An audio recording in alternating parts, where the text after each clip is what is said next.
Indian skipper MS Dhoni led his team to an unassailable 2-0 lead against Australia in the Border Gavaskar Trophy on March 5th.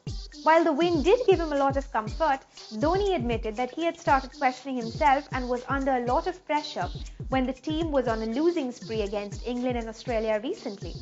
Dhoni said, and I quote, "It comes tough. You start questioning yourself. That's the reason all of us are human beings, and the only ones who say that they don't bother are the ones who lie. If you go through a tough situation, it's bound to happen. You will feel the pressure, but at the end of the day, you want to do well for your country. In that scenario, nothing works for you, but you have to remain focused and not let the extra negative thoughts to creep in." Unquote. Dhoni also became the most successful Indian captain after leading his side to a huge innings victory over Australia in the second test. However, Dhoni seemed as if he couldn't care less when asked about the feat. He said, and I quote, "I think it's overrated and hyped, because the way I see the dressing room now, I don't see them bothered about who has won how many games. What's important is to win test matches. The more consistent we are, better it is for the side. Numbers don't really matter to us." Unquote. When Dhoni was asked about the trend of teams only winning in their own backyard, Dhoni attributed it to the amount of cricket one plays at home.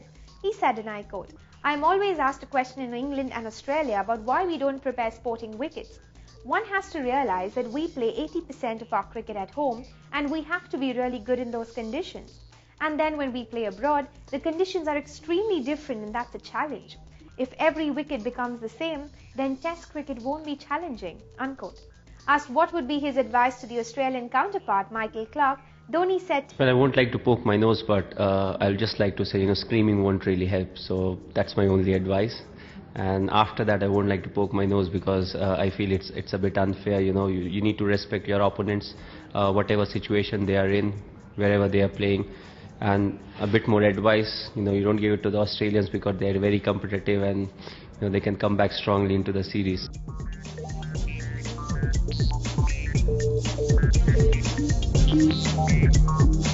Thank you.